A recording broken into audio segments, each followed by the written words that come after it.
Bienvenue au pavillon royal de la Muette. Nous sommes ici au cœur de la forêt domaniale de Saint-Germain-en-Laye qui s'étend sur 3500 hectares dans une boucle de la Seine à environ 20 km à l'ouest de Paris. Ce pavillon de chasse a quelque chose de mystérieux, presque de décalé dans cet environnement forestier, et lorsqu'on le voit apparaître depuis une allée cavalière, on est saisi par un effet de surprise. L'architecture est sobre, classique, mais élancée, très bien dessinée, ce qui est le signe d'un commanditaire prestigieux. Et le commanditaire l'est effectivement, puisqu'il s'agit du roi Louis XV en personne. Le roi Louis XV adorait la chasse et venait ici chasser en hiver parce que le sol de la forêt de Saint-Germain-en-Laye est sablonneux. Et donc cela permet de drainer la pluie et la neige, contrairement à la plaine de Versailles, très marécageuse.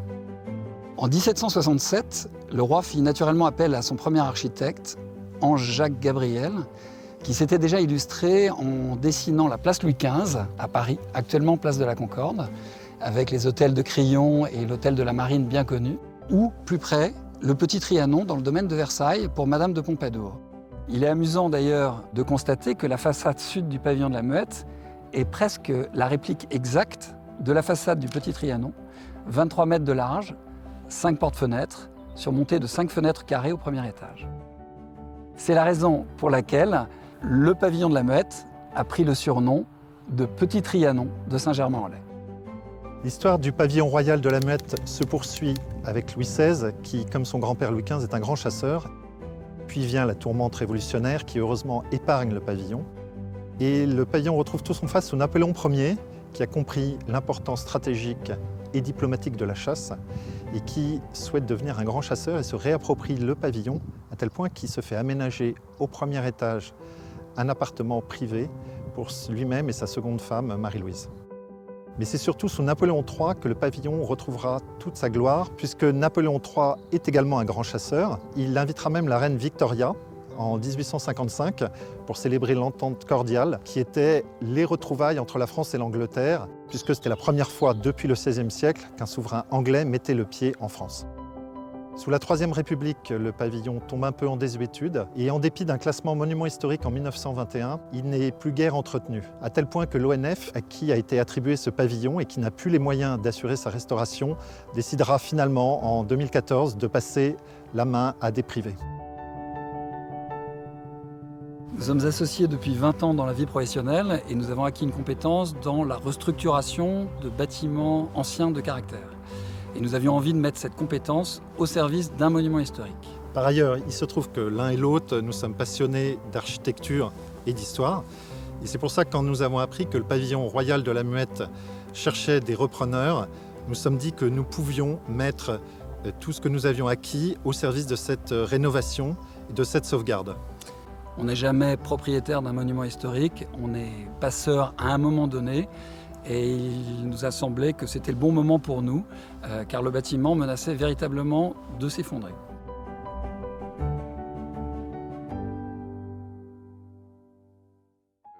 Il y a sur ce bâtiment en particulier un patrimoine tout à fait exceptionnel.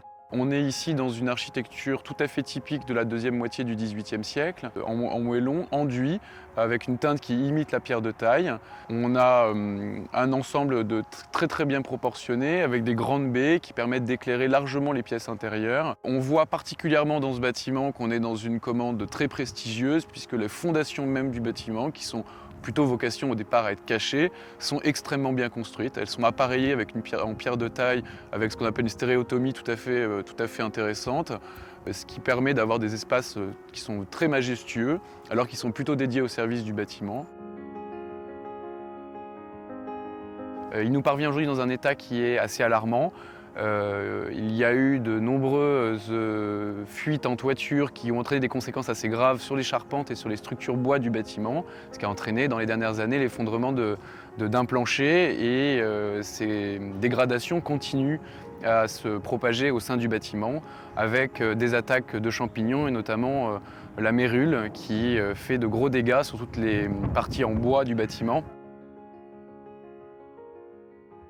Nous sommes ici dans le salon octogonal, dit salon à l'italienne, une pièce avec des proportions magnifiques, puisqu'il y a 8 mètres de hauteur sous plafond, C'est la pièce principale du pavillon de la Muette. On peut constater que le plancher qui était gangréné par la mérule a dû être déposé. Ici, ce sont les boiseries du débeauté du roi que l'on a dû également déposer et traiter. L'objectif de cette restauration étant évidemment de garder tous les éléments anciens, historiques, tout ce qui peut être préservé le sera. Comme vous le voyez, les travaux ont démarré sans tarder. Ils vont s'étaler sur au minimum 4 ans.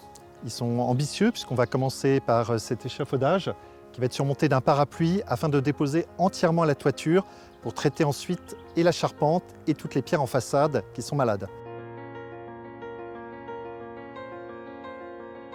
La restauration va s'attacher premièrement à travailler sur le clos et couvert, donc c'est-à-dire permettre de garantir une forme d'étanchéité au bâtiment, à commencer premièrement évidemment par la couverture qui est le point principal puisque c'est cette couverture qui va permettre d'éviter toute infiltration d'eau au sein du bâtiment. Cette restauration, évidemment, elle est très contrôlée. On est sur un monument historique classé depuis 1921. Donc tous ces travaux se font sous l'autorisation expresse du ministère de la Culture via la Direction régionale des affaires culturelles. Et donc toutes les entreprises qui seront amenées à intervenir ont des références et des capacités particulières sur les monuments historiques avec des savoir-faire traditionnels et des matériaux anciens et utilisés exactement comme ils l'étaient à l'époque.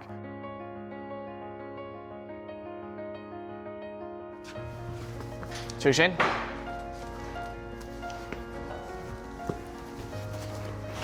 Je me le pose sur l'épaule. Vas-y, desserre la sangle. Attention, on va virer les bois. Hop! On bloque. On est 6 charpentiers, du moins, de l'entreprise Le Bras Frères. Ensemble, on est en train de démonter, vérifier, remettre en fait en état la charpente qui est une charpente du 18e. Sur cette partie-ci, là, tu vois, ici j'étais contre. Tu vois bien qu'avant c'était blanc ici.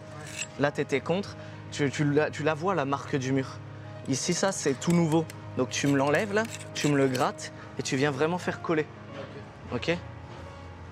Comme ça va nous permettre vraiment de retrouver exactement l'emplacement de nos sablières originales, ok? C'est une charpente en chêne qui a été faite avec des chênes de Picardie, je dirais. Alors sa principale particularité, ce que je dirais, c'est sa modification en 2 fois. Parce qu'en tant que tel, c'est un simple 2 étaux. Donc il y avait 4 versants, c'était un rectangle vu en plan. Et la partie octogonale, quand elle vient se rajouter dans la charpente, on y voit encore toutes les traces. C'est-à-dire qu'ils ne se sont pas amusés à modifier l'ensemble. Donc durant le démontage, on a marqué chaque pièce de bois. Quand on a descendu les pièces, on les a traitées, on les a rebrossées, on les a nettoyées, on les a refendues pour essayer de repasser ces propres pièces-là, certains morceaux de la pièce qui n'étaient pas attaqués, pour les repasser à d'autres endroits, pour garder le temps, l'histoire du temps dedans. Nous, là, on va à notre manière, on va faire réfléchir le prochain charpentier qui, dans 100 ans, 200, 300 ans, passera. Sur un monument comme celui-ci, on part sur 200, 300 ans d'écriture d'histoire.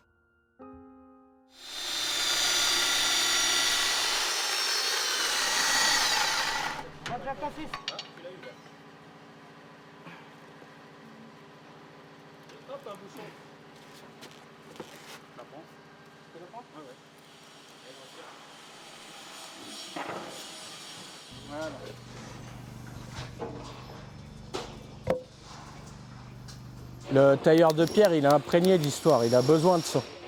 Enfin, moi, j'ai toujours voulu construire un château fort, donc à partir de là...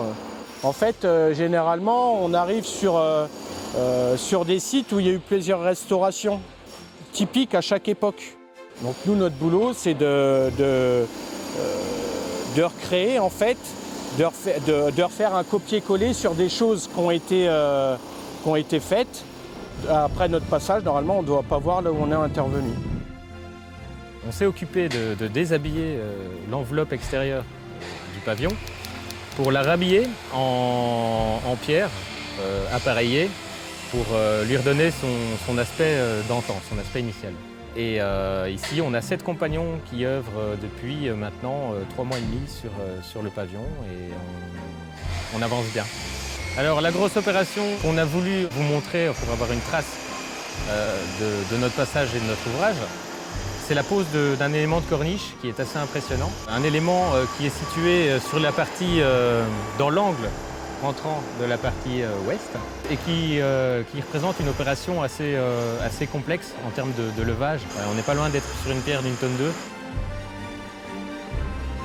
Cette pierre, c'est une corniche d'angle qui a été préalablement carottée et entaillée pour faire passer les tirants qui sont en place là-bas au niveau des corniches.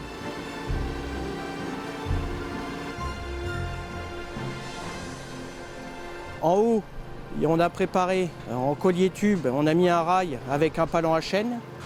On va accrocher la pierre qui sera montée avec l'engin, la mettre en tension sur le palan à chaîne.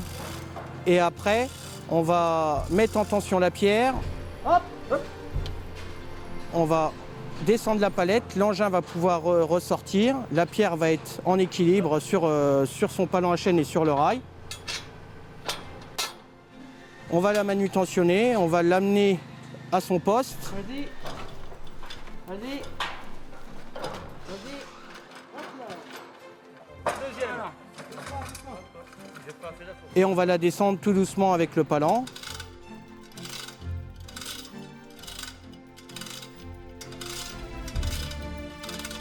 Et on va faire entrer les tirants dans les carottages qui ont été faits.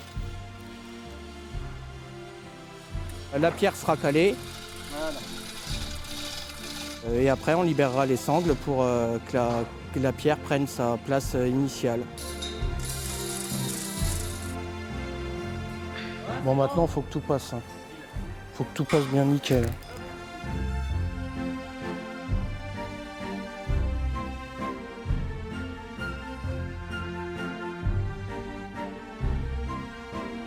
À terme, nous souhaitons ouvrir le pavillon royal de la Muette au public afin que les habitants des Yvelines et les promeneurs de la forêt de Saint-Germain-en-Laye se le réapproprient. Nous souhaitons également le faire vivre avec des événements de qualité, petits événementiels comme mariage ou réunions de famille, et également des événements culturels comme des concerts, des expositions, des lectures. En somme, réveiller la Belle au bois dormant.